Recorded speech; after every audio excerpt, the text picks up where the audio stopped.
कहीँ कतै त्यस्ता ठाउँ पनि हुन्छन् जसलाई समयले बिर्सिएको हुन्छ, जहाँ रात परेपछि पनि पुराना आवाजहरू अझै गुन्जिरहेका हुन्छन्। त्यस्तै एउटा गाउँ हो दामनथली।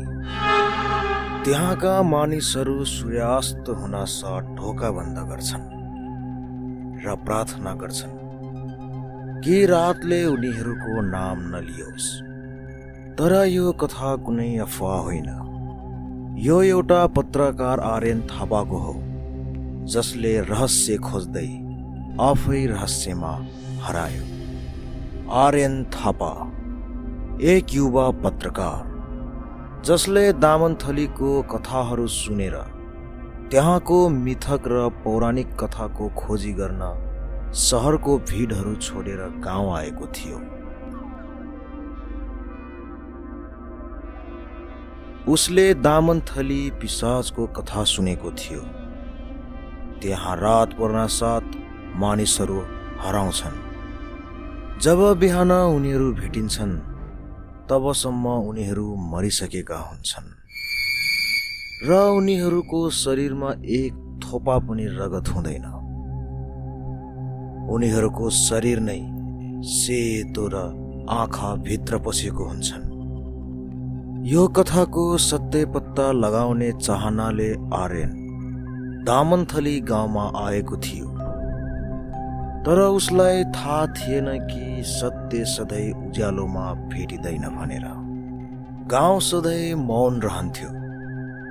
त्यहाँको हावा पनि डराइरहेको जस्तो लाग्थ्यो। सहरबाट गाउँ आएको रात आर्यन त्यहाँको पुरानो स्कुलको भवनमा बस्यो। त्यो भवनभित्र भवनको भित्तामा एउटा पुरानो फुटेको ऐना झुन्डिएको एउटा पुरानो टेबल र टेबलमाथि लालटिन राखिएको थियो। आर्यन टेबलको नजिक गएर आफ्नो झोलाबाट माचिसको पट्टा निकालेर लालटिन बाल्यो। आफ्नो झोला टेबलमाथि राखेर आर्यनले बायाँ हात उठाएर घडी हेर्यो। घडीमा रातिको 11:25 भइसकेको थियो। धेरै राति भइसकेछ भन्दै आर्यन आफू सुत्ने बेडतिर अघि बढेको मात्रै के थियो, बाहिरबाट कोही चिच्चाएको आवाज आयो। आवाज आएको केही क्षणमै एउटा नरम मिठो स्वर आर्यनको नाम लिँदै हावामा हरायो। यो आवाज सुन्ने बित्तिकै आर्यनले भवनको ढोका खोलेर हेर्यो। बाहिर सेतो कपडा, लामो कपाल, फिक्का अनुहार भएको सुन्दर युवती उभिएकी थिइन्। आर्यन त्यो युवतीको नजिक गएर तिमी को हौ भनेर उसको परिचय माग्यो। त्यो युवतीले पनि मेरो नाम माया हो र म यही गाउँको स्थानीय बासिन्दा हुँ भन्दै आफ्नो परिचय दिइन्। युवतीको परिचय सुनेर आर्यन मुस्कुराउँछ। तर कुरा गर्दा गर्दै आर्यन एक्कासी बेहोस हुन्छ। अर्को दिन आर्यनको आँखा खुल्दा ऊ भवन बाहिर आँगनमा थियो। गाउँका मानिसहरू आर्यनलाई बडो अचम्मको साथ हेर्दै फुसफुसाइरहेका थिए। आर्यनलाई आफू धेरै कमजोर भएको जस्तो महसुस भइरहेको थियो। जब उसले आफ्नो हात हेर्यो, उसको हात हल्का निलो निलो भइसकेको थियो। आफ्नो शरीरको यो अवस्था देख्दा आर्यनले केही बुझ्नै सकिरहेको थिएन। त्यसै बेला गाउँका एकजना बुढा मान्छेले आर्यनलाई तिमी बाहिर कसरी आयो र तिम्रो शरीर निलो कसरी भयो भनेर सोधे।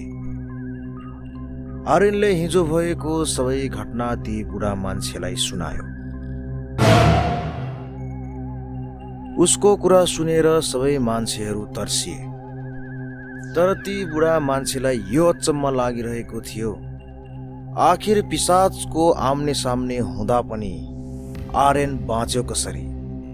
पहिला पिशाचसँग सामना भएका मान्छेहरूको अवस्था र आर्यनको अवस्था हेर्दा त आर्यनलाई केही भएको नै छैन। यी कुरा सोचिसकेपछि बुढो मान्छेले आर्यनलाई तिम्रो भाग्य बलियो रहेछ, तर सधैँ भाग्यले साथ दिने छैन। यो गाउँ निकै खतरनाक छ। हिजो जुन मायालाई तिमीले देख्यौ र कुरा गर्यौ, ऊ 25 वर्ष अगाडि गाउँबाट गायब भएकी थिए। गायब भएको केही समयपछि ऊ पिशाच भएर गाउँमा आई। त्यो दिनदेखि उसको अगाडि जो पर्यो, अर्को दिन त्यो मान्छेको रगत बिनाको मृत शरीर गाउँमा भेटिने गर्थ्यो। यो कुरा सुनेर आर्यनको मनमा अलिअलि डर पैदा भयो, तर उसले गाउँ छोडेर जान मन गरेन। मनमा डर पैदा भए पनि उसलाई अझै बुढोको कुरामा विश्वास लागिरहेको थिएन। आर्यनलाई लाग्यो यो घटनाको सबै जानकारी अलि पुरानो मान्छेले दिन सक्छ। यस्तो मान्छे त्यो गाउँमा एउटै थिइन्, कलावती आमा। उनको उमेर अहिले 65 वर्षको थियो। त्यसैले आर्यन ती 65 वर्षकी बुढी कलावती आमालाई गएर भेट्छ र मायाको घटना सुरुदेखि सुनाउन भन्छ। त्यो रात चन्द्रमा पनि रगत जस्तो रातो देखिरहेको थियो। यस्तो लाग्दै थियो कि आजको रात केही अनिष्ट हुनेवाला छ। गाउँको पुरानो खण्डहरमा एकजना तान्त्रिक र 2 जना तान्त्रिकको चेलाहरू हवन कुण्डको वरिपरि बसेर शक्ति जागरण गरिरहेका थिए। हवन कुण्डको अगाडि निर्दोष मायालाई बाँधेर राखिएको थियो। तान्त्रिकहरूको उद्देश्य भक्ति नभएर शक्ति थियो।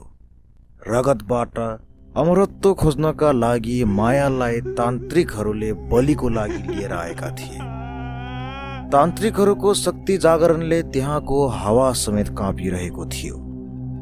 हवन कुण्डको अगाडि माया कराइरहेकी थिए, तर जति कराए पनि मायाको चिच्याहट तान्त्रिकहरूको शक्ति जागरणको मन्त्रमा हरायो। शक्ति जागरणको क्रममा तान्त्रिकहरूको शक्ति जागरण मन्त्रमा केही त्रुटि भयो र उनीहरूको मन्त्र अधुरो रह्यो। त्यही कारणले अकस्मात तान्त्रिकहरू मुखबाट रगतको उल्टी गरेर त्यहीँ ढले।